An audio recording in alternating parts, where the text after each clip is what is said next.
الرحیم وبہ نستعین سبحانک لا علم لنا الا ما علمتنا انک انت العلیم الحکیم الحمد للہ رب العالمین والصلاة والسلام علی سید المرسلین وعلی آلہ وصحبہ اجمعین ومن تبعہم بإحسان الی یوم الدین اعوذ باللہ من الشیطان الرجیم بسم اللہ الرحمن الرحیم ومن لم يحکم بما انزل اللہ فاولئک هم الکافرون وقال تعالی الا لعنۃ اللہ علی الظالمین۔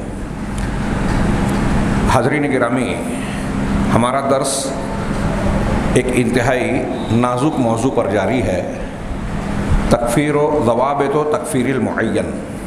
کسی معین یعنی متعین شخص کو کافر قرار دینے کے ضوابط۔ تمہیدی طور پر جو کلام ہم نے پچھلے درس میں مصنف کے عبارتوں کے ذریعے سے جانا، اس معاملے کی نزاکت اور اہمیت بتائی کہ اگر ایک شخص مسلمان ہے اور آپ یا کوئی شخص اسے کافر قرار دیتا ہے تو یہ کوئی معمولی بات نہیں ہے۔ اس کی خطرناکی اور اس کی نزاکت آگے کی باتوں سے ظاہر ہو رہی ہے، اور خاص طور سے انہوں نے پچھلے درس میں ہم نے جانا تھا، یہ بتایا کہ موجودہ دور میں جہالت اور دین سے ناواقفیت اتنی عام ہے، اور بہت سارے ایسے لوگ جو اپنے آپ کو دینی شکل و صورت میں ظاہر کرتے ہیں۔ ہم دیکھ رہے ہیں ہمارے گرد و پیش میں دین کی دکان چلانے والے لوگ جو صحیح عقیدے اور قرآن و حدیث کی صحیح تعلیمات سے واقفیت نہیں رکھتے، عقائد کا صحیح ادراک نہیں رکھتے، ایسے لوگ عوام کی رہنمائی کر رہے ہیں اور سنت کی بجائے بدعت، توحید کی بجائے شرک کی تعلیمات دیتے ہیں، بلکہ شرک کی حوصلہ افزائی کرتے ہیں۔ ایسے میں بہت سارے وہ لوگ جو عوام کی یا جہالت والی صفت سے متصف ہیں، ان کے بارے میں یہ بات قابل غور ہے کہ وہ بہت سارے امور کو دین سمجھ کر انجام دے رہے ہیں، جبکہ ان کے سامنے دلیل اور حجت واضح نہیں ہے۔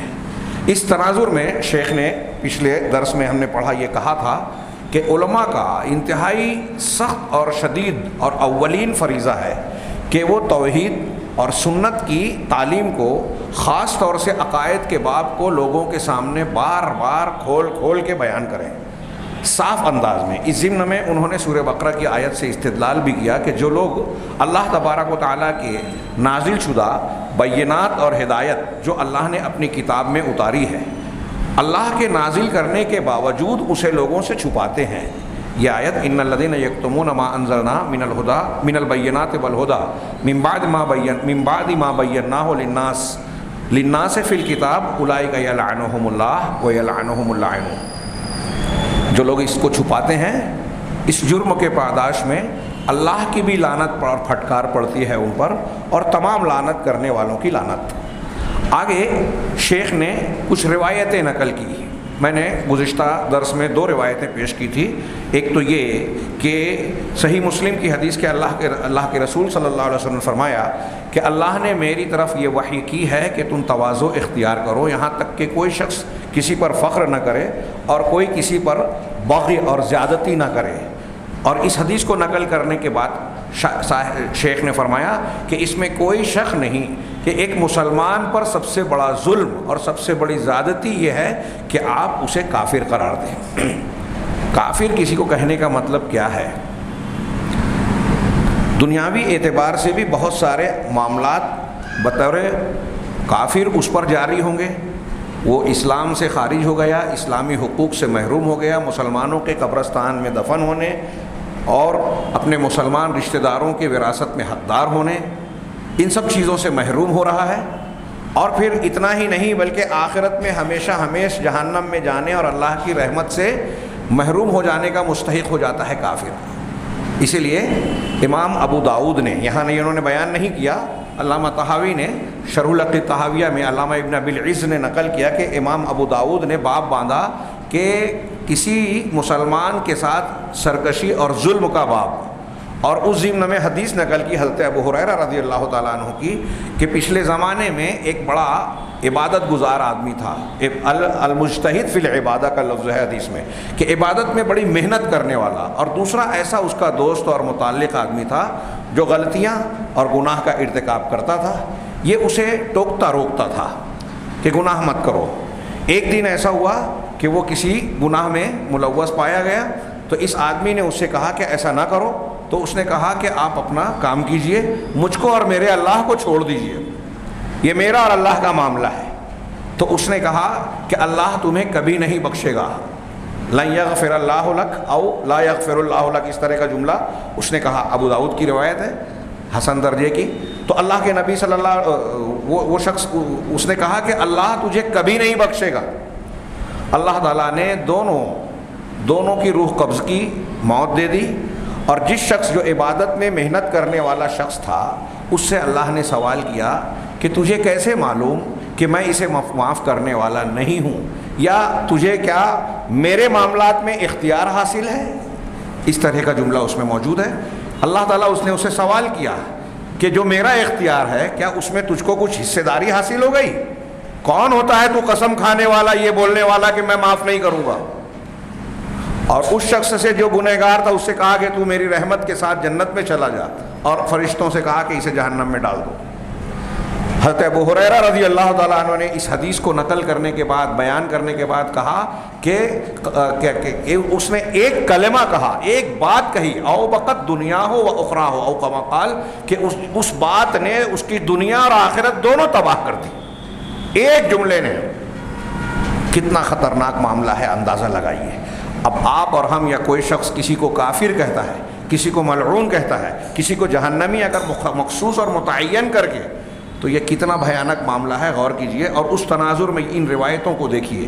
شیخ کہتے ہیں کہ امام بخاری نے اپنی صحیح میں کتاب الادب کے درمیان ایک باب قائم کیا, اور جس کا عنوان ہے, باب کا عنوان ہے ترجمۃ الباب, باب ما ینہی عن السباب واللعن, گالی گلوچ اور لعنت ملامت سے ممانعت کا باب, کہ کسی مسلمان کو گالی گلوچ کیا جائے یا اس پر لعنت کی جائے. اس سلسلے میں اس عنوان یا باب کے عنوان کے تحت انہوں نے متعدد احادیث نقل کی. ان میں سے 2-3 کو یہاں پیش کیا. نمبر 1, حضرت ابو ذر رضی اللہ تعالیٰ عنہ کی حدیث کہ انہوں نے نبی صلی اللہ علیہ وسلم کو یہ فرماتے ہوئے سنا, لا یرمی رجلا بالفسوق ولا یرمیہ بالکفر الا ارتدت علیہ, کہ کوئی آدمی کسی آدمی کو فسوق یعنی فاسق ہونے, گنہگار ہونے کا الزام دیتا ہے, اگر کوئی دیتا ہے, یا کوئی کسی پر کفر کا الزام لگاتا ہے, تو یہ الزام لگانے پر الا ارتدت علیہ, وہ اسی پر لوٹ آتا ہے. علم یکن صاحبہ کذالک, اگر وہ شخص جسے وہ الزام لگا رہا ہے اگر ایسا نہیں ہے, فاسق یا کافر نہیں ہے, تو جو حکم یہ اس پر لگا رہا ہے وہی حکم اس پر لوٹ آتا ہے. یہ امام بخاری نے صحیح بخاری میں یہ روایت نقل کی. نمبر 2 جو انہوں نے نقل کیا, حضرت ثابت ابن ضحاک رضی اللہ تعالیٰ عنہ کی حدیث, ان رسول اللہ صلی اللہ علیہ وسلم قال, کہ آپ نے فرمایا, من حلف علی ملت غیر الاسلام کذبا فہو کما قال, کہ جو شخص کسی ایسی ملت, کسی اور دین کے نام پر قسم کھاتا ہے جھوٹ بولتے ہوئے, یعنی ایک مسلمان ہے لیکن وہ ہندو مذہب, عیسائی مذہب یا کسی اور مذہب کی قسم کھا رہا ہے, تو وہ جیسا کہہ رہا ہے ویسا ہو جائے گا.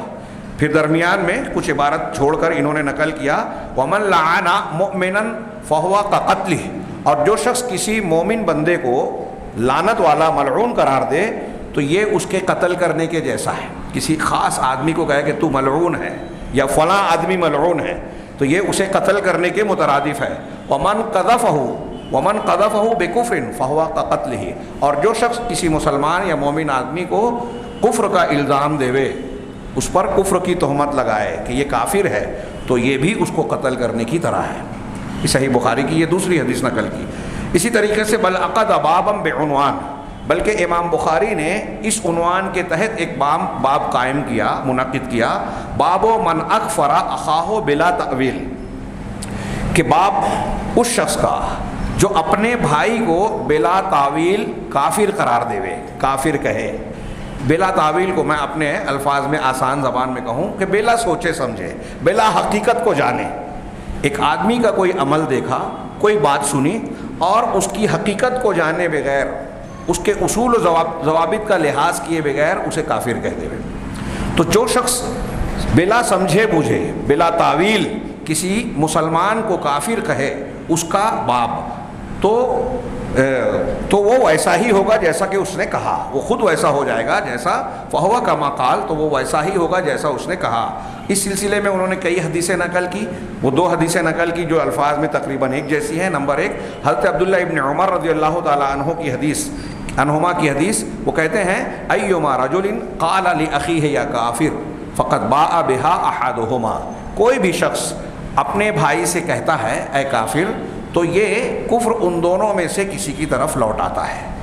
باء لوٹنا، باء بہی لوٹانا، ہاں تو مفہوم میں نے کیا، لفظی ترجمہ یوں کر سکتے ہیں کہ ان دونوں میں سے ایک اسے لے کر لوٹے گا، لوٹائے گا، ایک لوٹائے گا، مطلب یا تو کہنے والا کافر ہوگا یا جس کو کہا جا رہا ہے وہ۔ اب یہ کافر ہوگا یا تکفیر، آگے اس کی تشریح بھی آ رہی ہے۔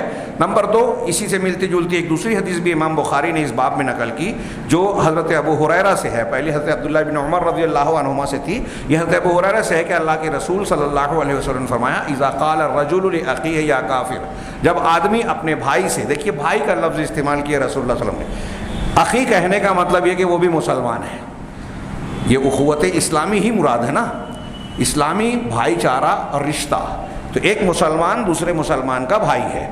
اللہ کے رسول کہہ رہے ہیں کہ اپنے بھائی سے کہا، مطلب یہ کہ وہ مسلمان ہے، جب وہ اپنے کسی بھائی سے کہتا ہے یا کافر فقط باء بها احدہما، تو ان دونوں میں سے ایک اسے لوٹاتا ہے یا ایک کی طرف یہ کفر، تکفیر یا کفر لوٹتا ہے، تکفیر یا کفر۔ یہ بات جو میں کہہ رہا ہوں آگے کی شرح سے واضح ہوگا۔ علامہ ابن حجر نے حضرت ابو ذر کی جو پچھلی حدیث گزری اس کا ذکر کرنے کے بعد اس سے کیا مطلب مراد ہے، اس کا مطلب کہ اگر کوئی شخص کسی آدمی پر کفر کا الزام لگاتا ہے، ولا یرمیہ بالکفر الا ارتدت علیہ، یہ والی حدیث جو پہلے ہم نے پڑھی کہ کوئی شخص کسی پر کفر کا الزام لگاتا ہے تو یہ لوٹ آتا ہے یہ الزام، اس کا کیا مطلب ہے؟ علامہ ابن حجر نے اس حدیث کی تشریح میں علماء کے متعدد بہت سارے اقوال نقل کیا، اقوالاً کثیرہ فی المراد من قولہ صلی اللہ علیہ وسلم، اللہ کے رسول صلی اللہ علیہ وسلم کے اس قول سے کیا مراد ہے، بہت سے اقوال نقل کیے، اور اس کے بعد وہ کہتے ہیں کہ اقوال نقل کرنے کے بعد وہ ارجح من الجمیع، ان تمام اقوال میں سب سے راجح قول یہ ہے کہ جو شخص اس شخص کے بارے میں جس کے بارے میں یہ معلوم ہے کہ یہ اسلام کے کا دعوے دار ہے، لمن یعرف منہ الاسلام، جس کے بارے میں اسلام جانا جاتا ہے، یعنی آپ اور ہم جانتے ہیں کہ یہ مسلمان ہے، ہم اس کے بارے میں اسلام کی پہچان رکھتے ہیں، ہاں ولم یقم لہ شبہۃ فی زعمہ انہ کافر، اور خود اس کے اپنے گمان میں کوئی ایسا شبہ اس کے دل و دماغ میں نہیں ہے جس سے وہ یہ محسوس کرے کہ وہ کافر ہے، یعنی کافر ہونے کا کوئی شبہ اس کے یہاں پایا نہیں جاتا، وہ مسلمان ہے اور مسلمان سمجھا جا رہا ہے۔ فَإِنَّهُ يُكَفِّرُ بِذَلِكَ كَمَا سَيَأْتِي تَقْرُرُ، تو ایسے مسلمان کو اگر کوئی شخص کفر کا الزام دیتا ہے تو اس الزام کی وجہ سے اس کی تکفیر کی جائے گی جیسا کہ اس کا بیان آ رہا ہے۔ چنانچہ علامہ ابن حجر کہتے ہیں کہ حدیث کا معنی یہ ہوا کہ فقط رجع علیہ تکفیرہ، کہ اس آدمی کی طرف اس کی تکفیر پلٹ آئے گی۔ تکفیر یعنی کافر قرار دینا، ایک آدمی ایک مسلمان کو کہہ رہا ہے کہ وہ کافر ہے یا الزام لگا رہا ہے، تو یہ کافر کہنا خود اپنے آپ کے لیے ہو جائے گا۔ کیسے؟ آگے کہہ رہے ہیں فالراجع التکفیر للکفر، شیخ نے کہا، علامہ ابن حجر کہتے ہیں کہ تکفیر پلٹ رہی ہے، کفر نہیں، یعنی میں جو کہہ رہا ہوں یا کوئی آدمی کہہ رہا ہے کہ یہ کافر ہے تو اس کا یہ کافر کہنا سامنے والے کے لیے نہیں ہوگا، خود اپنے لیے ہوگا، یعنی وہ اپنے آپ کو کافر کہہ رہا ہے۔ کہہ رہے ہیں فَكَأَنَّهُ كَفَّرَ نَفْسَهُ لِكَوْنِهِ كَفَّرَ مَنْ هُوَ مِثْلُهُ، بڑی پیاری تشریح کی انہوں نے، گویا کہ اس آدمی نے اپنے آپ کو کافر قرار دیا، کیوں؟ اس لیے کہ وہ اس شخص کو کافر کہہ رہا ہے جو اسی کے جیسا ہے، دین میں، مذہب میں جو اس کے مماثل ہے، عمل میں کچھ درجات کی کمی بیشی ہو سکتی ہے، لیکن جو اس کے جیسا مسلمان ہے اگر اسی کو کافر کہہ رہا ہے تو گویا اپنے آپ کو کہہ رہا ہے، کیونکہ میں جیسا ہوں اپنے آپ کے جیسے آدمی کو کافر کہہ رہا ہوں تو گویا اپنے آپ کو کافر کہہ رہا ہوں۔ اور یہاں اس جملے کو علامہ ابن حجر کا جملہ یہاں فتح الباری سے ختم ہوا، میں اس جملے کو تھوڑا سا اور وسیع کر دوں، جو بعض علماء کہتے ہیں کہ دنیا میں جتنے لوگ ویسے مسلمان ہیں جس کو وہ کافر کہہ رہا ہے، سب کو کافر کہہ رہا ہے۔ اپنے آپ کو بھی کہہ رہا ہے اور دنیا میں جتنے مسلمان حال ماضی میں ایسے ہیں جن کا ایمان و عقیدہ اس شخص کی طرح ہے جس شخص کو یہ کافر قرار دے رہا ہے، تو یہ حکم ان سب کے لیے لوٹے گا، پلٹے گا. مطلب وہ کہہ رہا ہے، وہ ہو نہیں جائیں گے اس کی وجہ سے، سب کو کے لیے حکم لگا رہا ہے. کوئی چھوٹی بات نہیں ہے، ایک آدمی کے لیے چھوٹی بات نہیں ہے، تو بہت سارے مسلمانوں کے لیے کتنی بڑی بات ہوگی. آگے کہتے ہیں شیخ نے ایک دوسری تشریح کہ بعض علماء نے کسی مسلمان کو کافر قرار دینے کو ان مکفرات میں سے شمار کیا ہے، کافر قرار دینے والی چیزوں میں شامل کیا ہے جو کہ ایمان کی نقیض ہیں، ایمان کی ضد ہیں. یعنی اگر ایک آدمی کسی مسلمان کو کافر کہہ رہا ہے تو مسلمان کو کافر کہنے سے اس کا خود کا ایمان ٹوٹ جائے گا اور ایمان سے باہر ہو جائے گا. یہ شیخ کہہ رہے ہیں، علامہ ابن حجر کے شیخ نورستانی کے بعض علماء نے یہ کہا ہے. کیوں؟ وَذَلِكَ لِمَا وَرَدَ فِي ذَلِكَ مِنَ التَّحْذِيرِ الشَّدِيدِ، یہ اس وجہ سے کہ اس سلسلے میں بڑی سخت قسم کی ممانعت اور ڈراوا وارد ہوا ہے قرآن و حدیث میں. حدیثوں میں سخت وعید آئی ہے جیسا کہ ان احادیث میں گزرا، اور بھی روایتیں اور دلیلیں موجود ہیں. چنانچہ آگے کہہ رہے ہیں فَالْوَاجِبُ فِي هَذَا الْبَابِ، چنانچہ اس باب میں واجب ہے الحذر الشدید فی التسرع فی التکفیر، کہ تکفیر کسی کو کافر قرار دینے کے سلسلے میں جلد بازی سے انتہائی شدید طور پر اجتناب کیا جائے، بچا جائے، شدت سے بچا جائے. کسی مسلمان کو کافر قرار دینے سے شدت سے بچا جائے. آگے ہمارے اسلاف کے کچھ اقوال آئیں گے، اس سلسلے میں آپ پڑھیں گے تو حیرت ہوگی.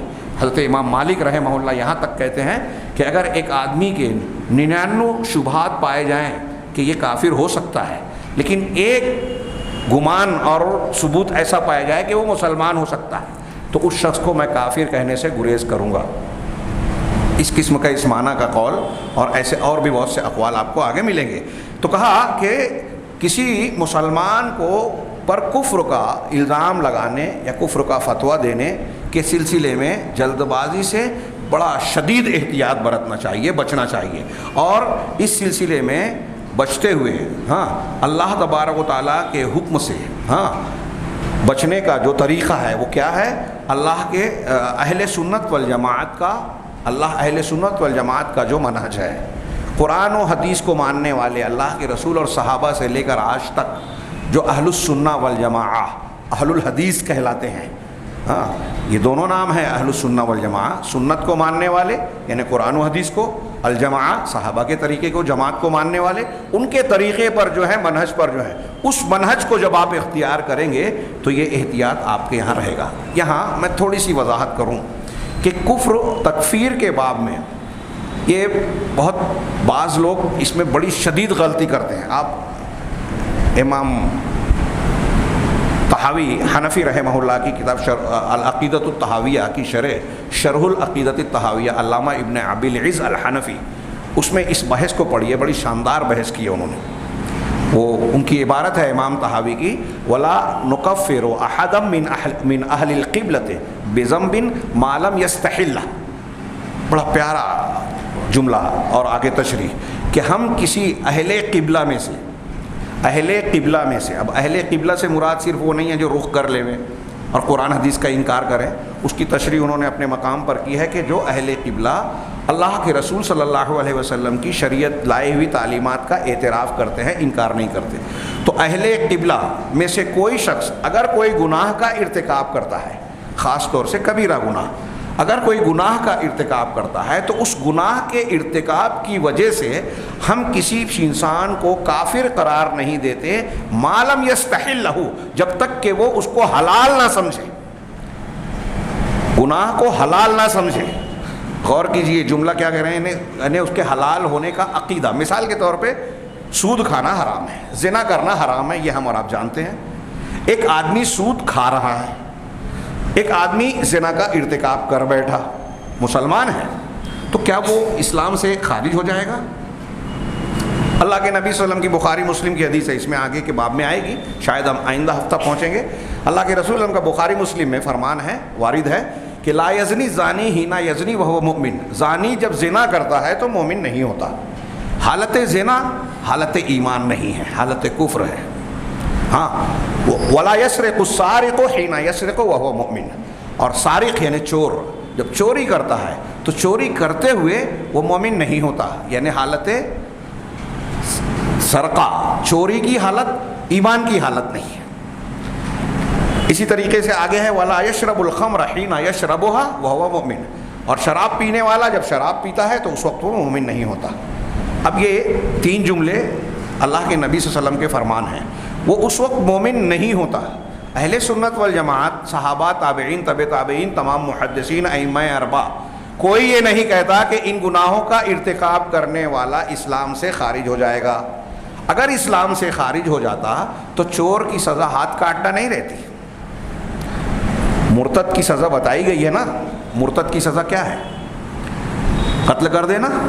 بہت اچھی طرح دماغ میں رکھیے یہ آج ہمارے ہاں بہت سارے نوجوان 2 کتاب پڑھنے والے گوگلی مسلمان ہمارے ہاں جو فتویٰ دیتے ہیں چلتے پھرتے، مسلمانوں کو دھڑلے سے کافر کہتے ہیں، اور میں نے پچھلے ہفتے بتایا کہ بڑے بڑے علماء اور حکام تک کو کہہ دیتے ہیں، قتل کرنے کا فرمان جاری کر دیتے ہیں۔ اور بعض نوجوانوں نے مسلم ممالک میں یہی دھینگا مستی اور فساد مچا رکھا ہے، جس کی وجہ سے مسلمانوں پر شدت پسندی دہشت پسندی کا الزام لگ جاتا ہے۔ انہوں نے فتویٰ دے دیا کہ فلاں آدمی کافر ہو گیا، اس کو گولی مار دو، گولی مار دیا۔ کچھ لوگوں نے، کچھ تنظیموں نے، یہ تحریکی پوری دنیا میں اس طرح کی حرکت کر رہے ہیں۔ ہمارے یہاں بھی کچھ اس طرح کے اثرات پائے جاتے ہیں، اور اسی بنیاد پر ہمارے عرب علماء اور بہت سارے حکام کو لوگ بلا دریغ فتویٰ دے دیتے ہیں، حقائق کو جانے بغیر، تفصیلات سے واقفیت کے بغیر۔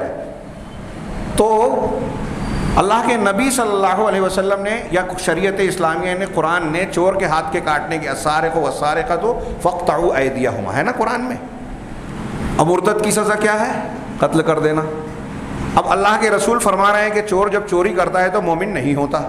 اگر چوری کرنے سے جو گناہ کبیرہ ہے ایک آدمی اسلام سے خارج ہو جاتا تو اس کی سزا اسلام سے خارج ہو جانے کی بنیاد پر مرتد کی سزا ہوتی ہے، لیکن یہ سزا نہیں ہے، یہ اس بات کی چیختی چلاتی دلیل ہے کہ وہ اسلام سے خارج نہیں ہوا۔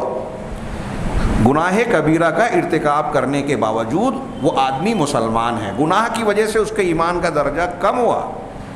آپ نے کتنی مرتبہ حدیث سنی ہے کہ جہنم سے وہ شخص بھی نکالا جائے گا جس کے دل میں رائی کے دانے کے برابر بھی ایمان ہو، اس سے بھی کم، اس سے بھی کم، اس سے بھی کم۔ تو اس سے معلوم یہ بھی پڑا کہ ایمان کے درجات ہیں، ایمان کم زیادہ ہوتا ہے، رائی کے دانے کے برابر بھی۔ ہمارے یہاں مرجیہ کے قول کے موافق جو احناف کا قول مشہور ہے کہ ایمان میں کمی بیشی نہیں ہوتی، وہ قرآن حدیث سے بالکل صراحتاً مخالف ہے، پورے اہل سنت والجماعت کے تمام مجموعے صحابہ تابعین کے خلاف ہے۔ ایمان کم زیادہ ہوتا ہے، ایمان میں عمل شامل ہے، یہ ہم نے شروع میں پڑھا ہے۔ تو ایمان کی کمی بیشی ہوتی ہے، گناہ کے ارتکاب سے ایمان میں کمی ہوتی ہے، لیکن گناہ کے ارتکاب سے آدمی کافر نہیں ہو جاتا جب تک کہ عقیدتاً اس کو حلال نہ سمجھے۔ اب ایک آدمی سود کھا رہا ہے، بہت بڑا گناہ کر رہا ہے، انتہائی سنگین، چھوٹا موٹا گناہ نہیں ہے، اس کی وعیدیں سنے تو رونگٹے کھڑے ہو جاتے ہیں۔ وہ روایت جس پر بعض لوگوں نے کلام کیا، لیکن کچھ علماء نے کہا کہ مقبول درجے کو پہنچتی ہے کہ 70 درجات ہے سود کھانے کے، اس میں سب سے ہلکا یہ ہے کہ آدمی اپنی ماں کے ساتھ بدکاری کرے۔ کتنا گھناؤنا جرم ہوا۔ قرآن نے کہا کہ جو اب بھی سود لینا دینا نہیں چھوڑتا تو اللہ اور اس کے رسول سے جنگ کا اعلان کر دے۔ کتنا بڑا گناہ ہے، لیکن سود کھانے والے کو ہم کافر کہہ سکتے ہیں کیا؟ ہاں، اگر کوئی شخص یہ کہے کہ سود کو میں حرام نہیں مانتا، حلال مانتا ہوں، عقیدے میں کہ قرآن میں ہے سود حرام ہے، میں نہیں مانتا، حدیث میں ہے کہ سود کا لینا دینا لعنتی کام ہے، حرام کام ہے، میں نہیں مانتا، اگر کوئی شخص ایسا کہتا ہے تو وہ قرآن حدیث کا انکار کرنے کی وجہ سے کافر ہو جائے گا۔ اور بعض حالات میں انکار کی بھی وجہ دیکھی جائے گی، فوراً کافر نہیں کہیں گے۔ ایک آدمی نے انکار کیا تو ہم فوراً کہہ دیں کافر ہو جائے گا؟ صحابہ کرام کے سامنے جن لوگوں نے کہا کہ ہم زکوٰۃ نہیں دیں گے، ان کو کافر نہیں کیا کہا صحابہ نے، باغی کہا، باغی۔ اس میں 2 قسم کے لوگ تھے، زکوٰۃ نہ دینے کا دعویٰ کرنے والے 2 قسم کے تھے۔ ایک وہ جو یہ کہہ رہے تھے کہ اللہ تعالیٰ نے قرآن میں کہا ہے خذ من اموالہم صدقہ، سورہ توبہ میں، کہ نبی کریم صلی اللہ علیہ وسلم سے کہا کہ آپ ان کے مالوں سے صدقہ لیجئے، زکوٰۃ لیجئے۔ ہاں، تو اللہ کے رسول کو واحد کے صیغے سے اللہ نے خطاب کیا تو انہوں نے یہ سمجھا کہ یہ صرف رسول کے لیے خاص ہے۔ اب آپ جب اس دنیا سے چلے گئے تو اب خلیفۃ المسلمین یا امیر المومنین کو زکوٰۃ دینا ضروری نہیں ہے، اب اپنے اپنے طور سے دے سکتے ہیں۔ ایک طبقہ ایسا تھا۔ ایک طبقہ وہ تھا جس نے فرضیت زکوٰۃ کا کو نہیں مانا. دونوں طبقوں کو صحابہ کرام نے پہلے مرحلے میں کافر نہیں کہا. پہلے حضرت ابوبکر صدیق کے افراد جو جاتے تھے پہلے ان کو سمجھاتے تھے, دلائل دیتے تھے. تو پہلے سمجھایا جائے گا, یہ ہم آگے پڑھیں گے کہ اگر کوئی شخص کفر کا عمل یا قول اختیار کرتا ہے تو اس کے ساتھ کیا کہا جائے گا. جو اس کی شروط کا پایا جانا اور موانع کا عدم نہ ہونا کافر قرار دینے کے لیے کہا گیا, جو ایک پہلے گزشتہ اس میں گزرا ہے, آگے بھی تفصیل آئے گی. تو ان چیزوں کے ساتھ کافر قرار دیا جا سکتا ہے. صرف کبیرہ گناہ کے ارتکاب سے کوئی مسلمان کافر نہیں ہوگا. تو اس میں بچنے کا طریقہ ہے اہل سنت والجماعت کا منہج اور طریقہ. یہی میں نے جو یہ تفصیل آ گئی بیچ میں یہ بیان کرنا چاہتا تھا کہ اہل سنت والجماعت کا, اہل الحدیث اور محدثین کا جو طریقہ ہے اس سلسلے میں, اس سے ہٹ کر کچھ گمراہ فرقے اور بدعتی فرقے ہیں جیسے خارجی, معتزلی, ان کے ساتھ میں شیعہ اور روافظ بھی ہیں. اسی کے ساتھ ان کے بالکل ضد میں ہیں مرجیہ, اور مرجیہ میں بھی کئی طبقات اور الگ الگ گروہ ہیں. اس تفصیل میں ہم نہ جاتے ہوئے صرف یہ کہیں کہ خوارج کا کہنا یہ ہے کہ ایک آدمی اگر گناہ کبیرہ کا مرتکب ہو گیا تو وہ اسلام سے خارج ہو گیا, کافر ہو گیا. اور اسی بنیاد پر انہوں نے صحابہ کرام کو بھی نعوذ باللہ کافر کہا. جیسے آج ہمارے یہاں کچھ تحریکی مسلمان بڑے بڑے علماء اور مسلمانوں کو, میں نے اس سے پہلے اخوانیت پر گفتگو کرتے ہوئے بیان کیا تھا, سید قطب صاحب, اللہ انہیں معاف کرے, فی ظلال القرآن ان کی کتاب ہے اور ان کی اور کتابیں ہیں. ان کتابوں سے عرب علماء نے جو عبارتیں پیش کی ہیں, اور وہ کتابیں مارکیٹ میں اویلیبل ہیں, موجود ہیں, آپ اس میں پڑھیں گے تو یہ کہیں گے کہ جتنے بھی مسلمان دنیا میں آج پائے جاتے ہیں سب کافر ہیں, منافق ہیں. اگرچہ اذانوں میں وہ لا الہ الا اللہ کی گواہی دے رہے ہیں, اشہد ان لا الہ الا اللہ اشہد ان محمد رسول.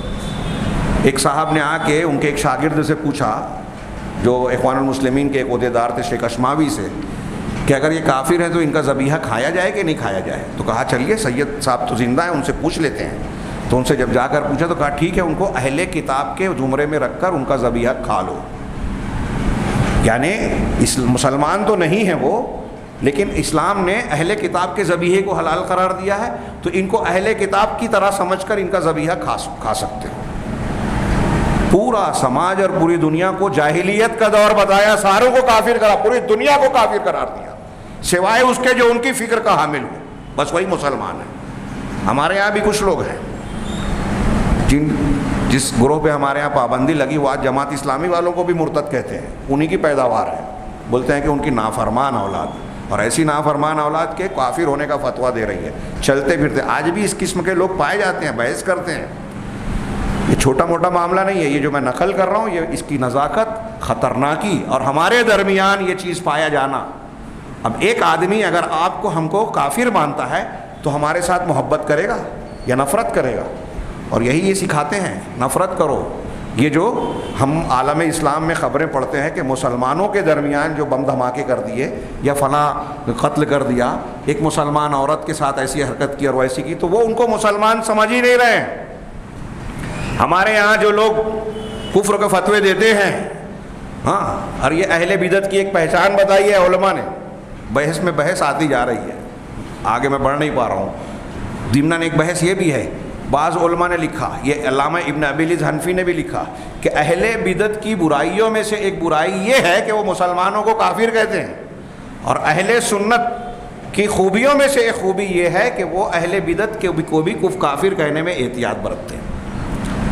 آپ دیکھ لیجئے, بدعتی اپنے علاوہ سب کو کافر کہتے ہیں دھڑالے سے, جس نے یہ کیا کافر, جس نے وہ کہا کافر. ہمارے یہاں بھی موجود ہے, بریلوی حضرات سب کو کافر کہہ رہے ہیں, وہ ان کو کافر کہہ رہے ہیں, وہ ان کو کافر کہہ رہے ہیں. خیر, تو یہ دو افراط و تفرید کے دو موقف ہیں. ایک طرف گناہ کا ارتکاب کرنے پر اسلام سے خارج کر دیا, یہ خارجی بھی ہے, معتزلی ہے, ان کے یہاں تھوڑا سا لفظی اختلاف ہے. خوارج جو ہے وہ یہ کہتے ہیں کہ گناہ کبیرہ کرنے والا آدمی اسلام سے نکل کر کافر ہو جاتا ہے, معتزلہ کہتے ہیں کہ نہیں، اسلام سے تو وہ نکل جاتا ہے لیکن کافر نہیں ہوتا، کفر میں داخل نہیں ہوتا. المنزلۃ بین المنزلتین، دونوں منزلوں اور جگہوں کے بیچ میں ایک تیسری جگہ پہ رہتا ہے. لیکن دونوں یہ مانتے ہیں کہ جو گناہ کبیرہ کا مرتکب ارتکاب کرنے والا گناہ کبیرہ سے توبہ کیے بغیر مر گیا، اس گناہ سے توبہ کیے بغیر، تو ہمیشہ کفار و مشرکین کی طرح ہمیشہ جہنم میں رہے گا. یہ کون کہہ رہا ہے؟ یہ معتزلہ، خوارج. اور انہی سے ملتے جلتے کچھ تفصیلات کے ساتھ شیعہ بھی ہیں. اور ان گروہوں کے یہاں آپ پائیں گے کہ مسلمانوں کو کھیپ کے کھیپ، لاٹ کے لاٹ مسلمانوں کو جو ہے کافر کہتے ہیں یہ لوگ. یہ کوئی نئی بات نہیں ہے. یہ خوارج، روافض سب سے زیادہ کافر قرار دیتے ہیں. صحابہ کرام کو کافر کہتے ہیں. اب روافض کے یہاں اہل بیت کے علاوہ 4-5 صحابہ کرام، اور کچھ لوگوں نے تھوڑا تعداد بڑھائی تو 8-9 پکڑ لیجئے، 5-7 صحابہ کرام کے علاوہ سب کے بارے میں یہ کہتے ہیں کہ اللہ کے رسول صلی اللہ علیہ وسلم کی وفات کے بعد سارے صحابہ کرام مرتد ہو گئے. نعوذ باللہ من ذالک. اور ہمارے ہاں آج کل ان کی تائید کرنے والے کچھ لوگ پیدا ہو گئے، سلمان حسینی، مرزا صاحب، فلاں صاحب، اور ہمارا نوجوان جو ہے اس سے متاثر ہوتا ہے کہ ارے ان کے تو اتنے لائک کرنے والے، اتنے فالوورز، اتنے دیکھنے والے ہیں، اتنے لاکھ ہیں. قرآن حدیث کی، میں نے اس سے پہلے بار بار کہا، قرآن حدیث کی دین صحیح کی جو مخالفت کرے گا، پورے عالم کفر کی طرف سے اس کو بڑھاوا دیا جائے گا، مدد دی جائے گی. اس کے لائک اور فالو کرنے والے لوگوں کی تعداد لوگوں کے سامنے زیادہ کر کے دکھائی جاتی ہے، کیونکہ نوجوان یہ نہیں سمجھ رہا ہے کہ وہ زہر پھیلا رہا ہے. ہاں، وہ یہ دیکھ رہا ہے کہ اتنی بھیڑ ہے تو مطلب صحیح ہے. یہ معیار بن گیا ہے. اور یہ نفسیات اچھی طرح لوگ جانتے ہیں کہ کون سی چمک دمک لوگوں کو دکھاؤ تو آتے ہیں. لوگوں کے یہاں شعور تھوڑی ہے کہ یہ صحیح ہے اور یہ غلط ہے تو صحیح کو قبول کرو اور غلط کو رد کر دو. بہرحال یہ خارجیوں کا، معتزلیوں کا یہ جملہ ہے کہ اگر ایک آدمی کتنا بڑا بھی مسلمان ہے، گناہ کبیرہ کا ارتکاب کر لیا، اسلام سے خارج. اس کے بالکل الٹ مرجیہ ہیں. وہ کیا کہتے ہیں کہ لا یضر مع الایمان ذنب ولا ينفع مع الكفر طاعت. یہ ان کا جملہ ہے کہ ایمان اگر آپ کے اندر ہے، آپ نے لا الہ الا اللہ محمد رسول اللہ کی شہادت دے دی، دونوں کی شہادتیں دی، تو اب آپ کوئی بھی گناہ کر لیں کوئی نقصان نہیں. آپ کا ایمان ابو بکر صدیق کا اور حضرت جبرائیل کا ایمان سب ایک جیسا ہے، کوئی کمی بیشی نہیں. اور اگر آپ کافر ہیں، کوئی کافر ہے تو کتنی بھی اچھی نیکی کر لے، بڑائی کر لے، اس کفر کے ساتھ اس کی کوئی نیکی فائدہ مند نہیں ہے. یہ ان کا قول ہے.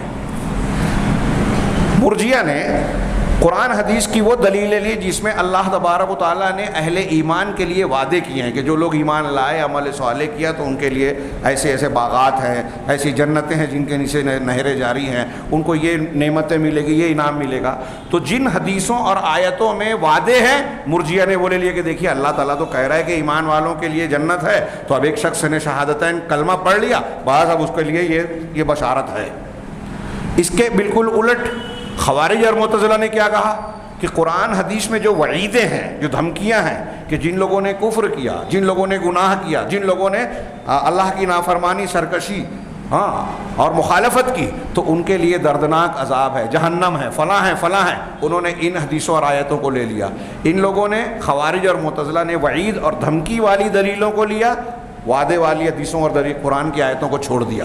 اور مرجیہ نے وعدے والی حدیثوں آیتوں کو لیا، وعید والی حدیثوں آیتوں کو چھوڑ دیا. اہل سنت والجماعت، اہل حق دونوں کو لیتے ہیں اور دونوں کے بیچ سے چلتے ہیں. یہی اہل سنت والجماعت کا منہج ہے، جس کی کچھ تفصیلات انشاءاللہ آگے آئے گی جب آپ اس کی شرطیں اور موانع کی تفصیل کو جانیں گے. لہٰذا اگر ہم چاہتے ہیں کہ اس سلسلے میں حق پر اور صحیح راستے پر گامزن رہیں، ہم انحراف کا شکار نہ ہوں، تو اہل السنہ والجماعہ کا جو منہج ہے اس کو مضبوطی سے پکڑ لے. دلائل کے اعتبار سے یہ منہج انتہائی مضبوط ہے، انتہائی زبردست ہے.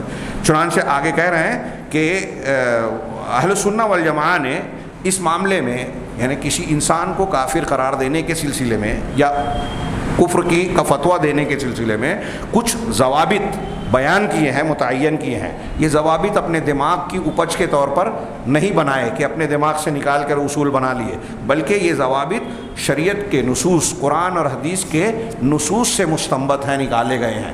ان باتوں کی مضبوط ترین دلیلیں ہیں وہی، اور وہ دلیلیں کیا ہے اب اسے آگے بیان کر رہے ہیں، اس کی تفصیل۔ اولاً سب سے پہلے اس ضمن میں ایک بات بیان کر رہے ہیں کہ الفرق بین تکفیر المعین و تکفیر المطلق۔ اہل سنت والجماعت نے یہ خاص بات کہی کہ آپ پہلے یہ بات دماغ میں بٹھا لیں کہ کسی خاص آدمی کو کافر قرار دینا، اس کو تکفیر معین کہہ رہے ہیں، اور مطلق طور پر، عمومی طور پر کسی کو کافر کہنا کہ جس نے ایسا کیا وہ کافر، کسی خاص آدمی کا نام نہیں لے رہے، کسی شخص کی تعیین نہیں کر رہے ہیں۔ ہاں، تو ان دونوں میں فرق کیا جائے۔ اب ان دونوں کا مطلب آگے خود کتاب میں بتایا کہ التکفیر عند اہل سنت علی نوعین، کفر کافر قرار دینا اہل سنت کے یہاں دو قسموں پر ہے۔ ایک ہے تکفیر معین، کسی خاص اور متعین آدمی کو کافر کہنا، ہاں، وہ تکفیر المطلق، اور مطلق تکفیر، مطلقاً کسی کو مطلقاً تکفیر کرنا، تشریح آگے آ رہی ہے۔ رہا تکفیر معین، تو اس کا مطلب کیا ہے؟ فہو وصف شخص ما لعمل قام به او قول قالہ بانہ کافر، کہ کسی شخص کو، کسی بھی ایک شخص کو جو متعین شخص ہے، ایک آدمی کو کسی ایسے عمل کی وجہ سے جو اس نے کیا، کسی عمل کا ارتکاب کیا یا کوئی بات کہی، اس کی وجہ سے یہ کہنا کہ یہ آدمی کافر ہے، یہ معین آدمی کی تکفیر ہوئی۔ ہاں، وَهَذَا لَا يَجُوزُ إِلَّا بِشُرُوط، یہ چیز جائز نہیں ہے مگر کچھ شرطوں کے ساتھ۔ ایسا کرنا، کسی خاص آدمی کو آپ کافر کہیں، یہ جائز نہیں ہے مگر شرطوں کے ساتھ۔ شرط بھی ہونی چاہیے وانتفاء موانع، اور کافر قرار دینے کے سلسلے میں شرعی موانع، رکاوٹیں جو ہے وہ نہ ہو۔ شرعی رکاوٹ اگر پائی گئی، کسی آدمی کو آپ دیکھ رہے ہیں کہ کفر کا عمل کر رہا ہے، کفر کی بات بول رہا ہے، لیکن اگر کوئی شرعی رکاوٹ ہے تو تب بھی آپ اس کو کافر نہیں کہہ سکتے۔ تو یہ شروط اور موانع آگے آئے گی۔ وَسَنَذْكُرُ كُلَّ ذَلِكَ، ان میں سے ہر شرطیں اور موانع ہم آگے بیان کریں گے۔ رہا تکفیر مطلق، تکفیر معین کا معنی بتایا۔ تکفیر مطلق کیا ہے؟ فَهُوَ اطلاق الکفر علی الفعل او القول او الاعتقاد۔ بڑی غور سے سنیے، اچھے لوگ نہیں سمجھتے، صاحب کتاب نے بھی یہ بات کہی کہ اس فرق کو نہ جان کر لوگ گمراہ ہو جاتے ہیں، کہ تکفیر مطلق یہ ہے کہ کفر کا اطلاق کرنا، کفر کا چسپاں کرنا کسی فعل پر یا قول پر یا کسی عقیدے پر، ہاں، اور عمومی طور پر یا مطلق طور پر اس کام کے کرنے والے پر کفر کا فتویٰ لگانا۔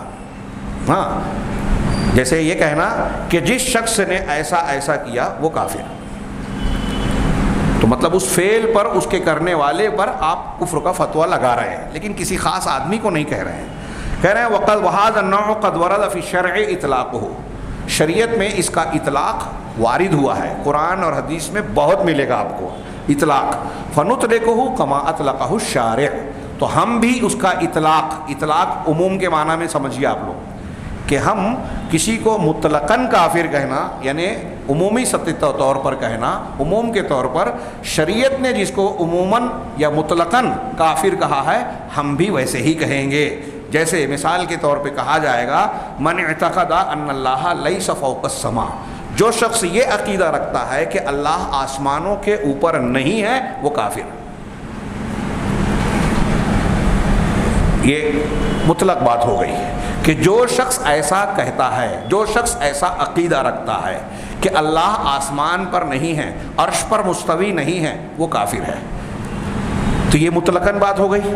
اب اگر کوئی شخص ایسا کہہ رہا ہے تو ہم بالتعین اس کو کہیں کہ یہ آدمی کافر ہے، یہ متعین تکفیر ہو گئی۔ یہ اس وقت تک جائز نہیں ہے جب تک کہ کافر قرار دینے کی شرائط موجود نہ ہوں اور موانع منفی ناموجود نہ ہوں۔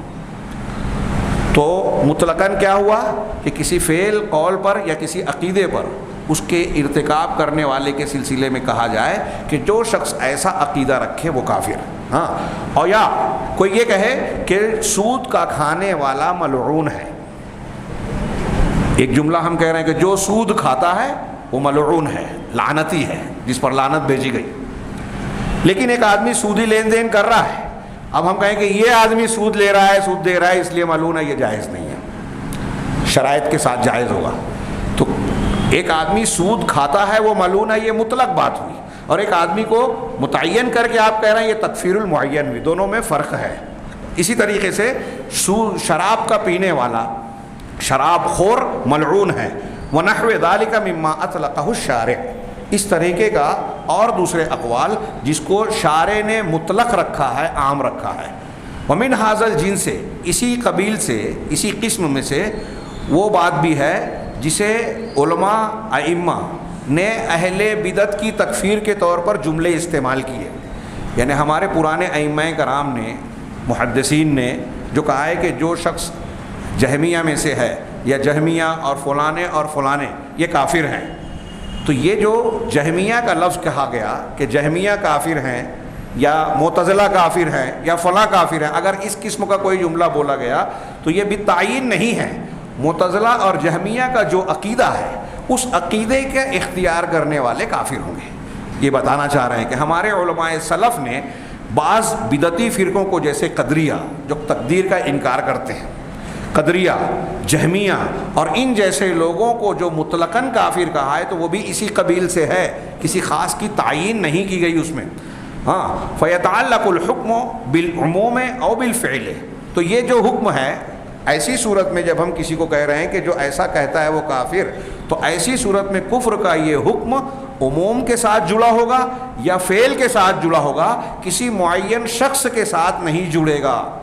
جب ہم نے کہا کہ جو قدریہ ہیں وہ کافر ہیں، جو شراب کا پینے والا ہے وہ ملعون ہے، تو شراب کے پینے والے کی صفت لعنت کی مستحق بناتی ہے آدمی کو، لیکن کوئی خاص آدمی جو شراب پینے والا ہے اس کو ہم لعنتی نہیں کہہ رہے ہیں، دونوں میں فرق ہے۔ ہاں، فلا یحکم بکفرہ الا بتحقق شروط وانتفاء موانع، لیکن معین شخص کا معاملہ پھر انہوں نے جوڑایا کہ کسی آدمی کے متعین شخص کے کافر ہونے کا حکم فیصلہ نہیں کیا جا سکتا مگر اسی وقت جب اس کے کافر ہونے کی شرطیں پائی جائے اور منع کرنے والی چیزیں ناموجود ہوں۔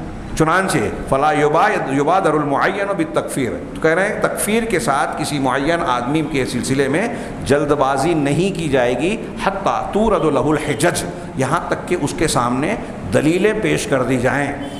ایک آدمی اگر کفر والا کام کر رہا ہے، کفر والی بات بول رہا ہے، تو ضروری ہے کہ پہلے اس کے سامنے آپ حجتیں، دلیلیں پیش کریں۔ وَتَقُومُ عَلَيْهِ الْحُجَّةُ، اب جب اس پر حجت قائم ہو جائے اس بات پر کہ یہ اعمال عبادت ہیں اور ان عبادت کے کاموں کو غیر اللہ کی طرف پھیرنا اللہ کے ساتھ شرک ہے، اللہ رب العالمین کے ساتھ شرک ہے، ایک آدمی کوئی شرکیہ عمل کر رہا ہے تو پہلے آپ جا کر اس کو ڈائریکٹ کافر نہیں بولیں، بلکہ آپ کا کام یہ ہے کہ اس کو جا کے پہلے سمجھائیں کہ یہ جو آپ قبر پہ سجدہ کرتے ہو، ہاں، قبر کا طواف کرتے ہو، اس کے نام کی نظر و نیاز کرتے ہو، ہاں، غیر اللہ سے مدد مانگتے ہو، شیخ عبد القادر جیلانی یا اللہ کے رسول صلی اللہ علیہ وسلم کو مدد کے لیے پکارتے ہو، یہ ساری چیزیں شرک اکبر سے ہیں، اس کی یہ دلیل ہے قرآن سے، حدیث سے۔ جب آپ نے صحیح ڈھنگ سے سمجھا دیا، دلیل اور حجت قائم کر دی، ہاں، فَإِنْ أَسَرَّ، اب دلیل اور حجت قائم ہو جانے کے بعد، مسئلہ صاف ہو جانے کے بعد بھی اگر وہ اسلام کے خلاف والے عمل پر قائم رہے، برقرار رہے، اصرار کرے، تو اس وقت اس پر مشرک ہونے کا حکم لگایا جا سکتا ہے۔ ساری چیزیں، ابھی وہ شرائط اور موانع والی بات آگے آئے گی، لیکن یہاں پہلی بات یہ کہہ رہے ہیں کہ ایک آدمی اگر کر بھی رہا ہے تو پہلے آپ جا کے اس کو سمجھائیں، دلیل قائم کریں، حجت قائم کریں، اتمام حجت کے بعد آپ کہہ سکتے ہیں۔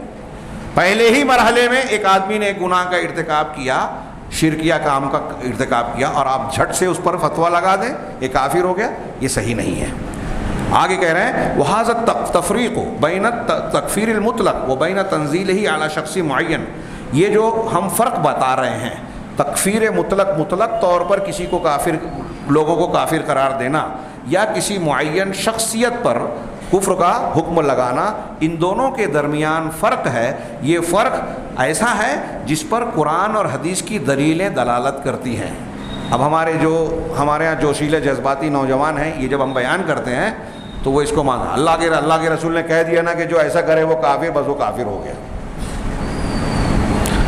گفتگو کے درمیان ہم نے بعض لوگوں سے سنا ہاں کہ اب ایک آدمی ایسا ہے تو اس نے مسلمان کو کہا کہ وہ فلاں عمل نہیں کرتا ہے، سنت سے ثابت ہے، لہذا وہ کافر ہو گیا۔ ایک صاحب سے میری گفتگو ہوئی، علمیت کے دعوے دار تھے، ہم ان کو بھی معذور سمجھتے ہیں کہ مسئلہ انہیں نہیں معلوم تھا، تو میں نے ان سے سوال کیا کہ اللہ کے رسول نے فرمایا کہ جس شخص کے اندر 4 خصلتیں ہوں وہ پکا منافق ہے۔ بخاری مسلم کی حدیث ہے، من کان فیہ 4 کان منافقا خالصا، وہ پکا منافق ہوگا، اور جس میں ان میں سے ایک خصلت ہوگی 4 خصال کا لفظ تھا، جس کے اندر ایک خصلت ہوگی تو اس کے اندر نفاق کی ایک خصلت ہوگی۔ تو اب جب بات کرے تو جھوٹ بولے، لڑائی کرے تو گالی دے، امانت رکھی جائے تو خیانت کرے، ہے نا یہ حدیث، وعدہ کرے تو وعدہ خلافی۔ تو اب کیا آپ کوئی مسلمان نے جھوٹ بولا اور آپ جھٹ سے بولیں گے یہ منافق ہو گیا؟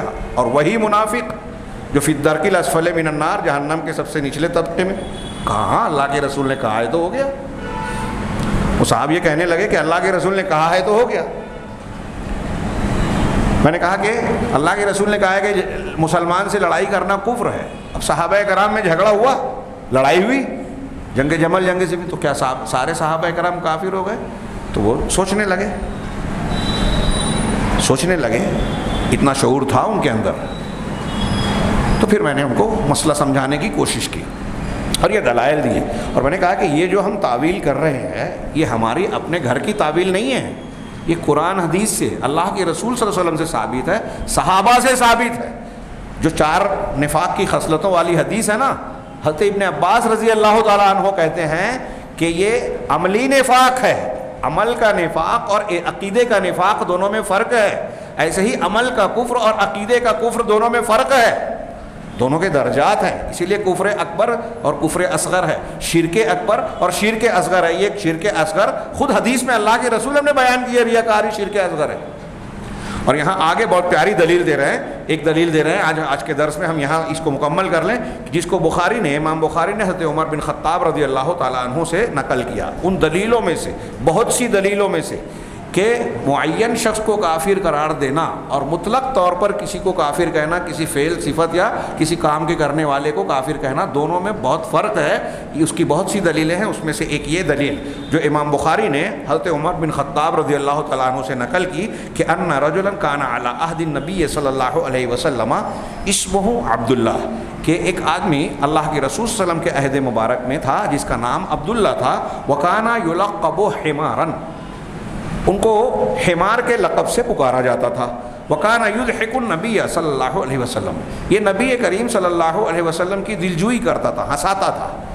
اضحک ہنسانا مطلب کچھ ایسی باتیں ہنسنے کی کہ اللہ کے نبی صلی اللہ علیہ وسلم بھی اس کی باتیں سن کر لطف اندوز ہوتے، ہنس دیتے تھے۔ وکانا النبی صلی اللہ علیہ وسلم کانا جلدہ فی الشراب، اللہ کے نبی صلی اللہ علیہ وسلم نے اسے شراب کے سلسلے میں، شراب پینے کی وجہ سے، گناہ کے ارتکاب کی وجہ سے اس کو کوڑے لگائے تھے، کوڑے مارنے کی سزا دی تھی آپ نے۔ فأتي به یوما، پھر ایک دن اسے لایا گیا، فأمر به فجلد، تو اللہ کے رسول صلی اللہ علیہ وسلم نے حکم دیا اس کے بارے میں اور اس کو کوڑے مارے گئے۔ فقال رجل من القوم، تو لوگوں میں سے ایک آدمی نے کہا اللہم لعنہ، اے اللہ اس پر لعنت کر۔ عبداللہ، حضرت عبداللہ رضی اللہ عنہ شراب پینے کے جرم میں پکڑ کر لائے گئے، اور پہلے بھی ان کو سزا دی جا چکی تھی، پھر آپ کو پاس لایا گیا اور آپ نے پھر سے کوڑے لگانے کی سزا سنائی۔ تو ایک صحابی کہہ رہے ہیں کہ اللہ اس کو ملعون بنا، اس پر لعنت فرما، ما اکثر ما یؤتی بہ، یہ کتنا زیادہ لایا جاتا ہے، پکڑا جاتا ہے، کتنا پکڑا جاتا ہے، اپنی زبان میں ہم کہیں ایک بار بار پکڑا جاتا ہے، بار بار لایا جاتا ہے، یعنی اس کو بار بار گرفتار کر کے لایا جاتا ہے۔ فقال النبی صلی اللہ علیہ وسلم، اللہ کے نبی صلی اللہ علیہ وسلم نے جب یہ سنا تو آپ نے کہا لا تلعنوہ، بڑی غور سے سنیے کہ اس پر لعنت مت بھیجو۔ فواللہ ما علمت الا انہ یحب اللہ ورسولہ، اللہ کی قسم، کون کہہ رہا ہے؟ جناب محمد رسول اللہ صلی اللہ علیہ وسلم، اللہ کی قسم میں نہیں جانتا مگر یہ کہ وہ اللہ سے اور اس کے رسول سے محبت رکھتا ہے۔ وہ اللہ اور اس کے رسول سے محبت رکھتا ہے اور اس لیے اس پر لعنت مت بھیجو۔ جو اللہ اور رسول سے محبت رکھتا ہے اس کے لیے لعنت کرنا ٹھیک نہیں ہے، جائز نہیں ہے، یہ اللہ کے رسول صلی اللہ علیہ وسلم منع فرما رہے ہیں۔ شراب پی کر لائے گئے، آپ سزا سنا رہے ہیں، مطلب شراب کا پینا ثابت ہے۔ اب آگے کہہ رہے ہیں، بڑا پیارا استدلال کیا شیخ نے، اور یہ اچھی طرح دماغ میں یہ ایک دلیل رکھ لے سمجھانے کے لیے کہ ایک طرف اللہ کے نبی صلی اللہ علیہ وسلم نے شراب پی کر لائے جانے والے شخص کے تعلق سے کہا کہ لعنت مت کرو، اس لیے کہ وہ اللہ اور رسول پر سے محبت کرتا ہے، اور دوسری طرف فنہى النبی صلی اللہ علیہ وسلم عن لعنہ مع اصرارہ علی الشرب، کہ شراب خوری، شراب نوشی پر اصرار کرنے کے باوجود، پہلی مرتبہ نہیں تھا، صحابی کے جملے سے پتہ چلتا ہے کہ وہ کئی مرتبہ یہ سزا پا چکے تھے، ہاں، اصرار کرنے کے باوجود، شراب نوشی پر اصرار کرنے کے باوجود اللہ کے رسول صلی اللہ علیہ وسلم نے ان پر لعنت بھیجنے سے منع کیا۔ کیوں؟ اس لیے کہ وہ اللہ اور اس کے رسول سے محبت کرنے والے تھے۔ حالانکہ ایک طرف یہ حالانکہ اللہ کے رسول صلی اللہ علیہ وسلم نے شراب کے سلسلے میں دوسری حدیث میں 10 لوگوں پر خود لعنت بھیجی۔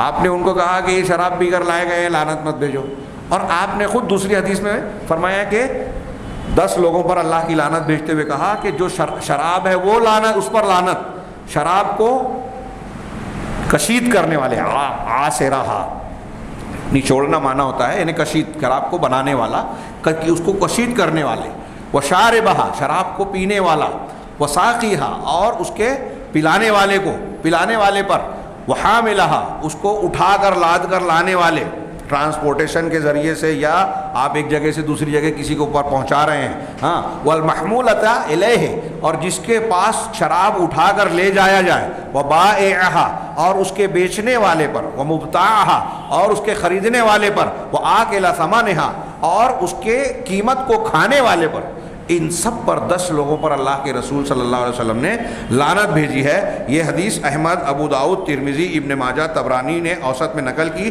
جس کو شیخ البانی نے صحیح و سنن ترمذی میں صحیح کہا ہے۔ تو صحیح حدیث میں آپ ہی نے شراب پینے والے، بنانے والے، لانے والے، پلانے والے، بیچنے والے، خریدنے والے، سب پر کہا کہ اللہ کی لعنت، اور یہاں شراب پینے والے معین شخص کے بارے میں کہہ رہے ہیں کہ اس پر لعنت مت بھیجو، اس لیے کہ وہ اللہ اور اس کے رسول سے محبت کرتا ہے۔ تو یہ فرق ہوا نا کہ آپ شراب پینے پلانے والے پر عمومی طور سے، مطلق طور سے لعنت بھیج رہے ہیں، لیکن خصوصی طور سے شراب پینے والے کے بارے میں کہہ رہے ہیں کہ اس پر لعنت مت بھیجو۔ تو مطلب خصوصاً کسی خاص پر کو ملعون قرار دینا اور مطلقاً کسی کو ملعون قرار دینا، دونوں میں فرق ہے۔ یہ حدیث سے ثابت ہوا۔ آگے کہہ رہے ہیں اس حدیث کا حوالہ دینے کے بعد، وَلَٰكِن لَعْنَ الْمُطْلَقْ لَا يَسْتَلْزِمُ لَعْنَ الْمُعَيَّنِ، کہ مطلق طور پر لعنت بھیجنا یہ معین طور پر لعنت کو مستلزم نہیں ہے۔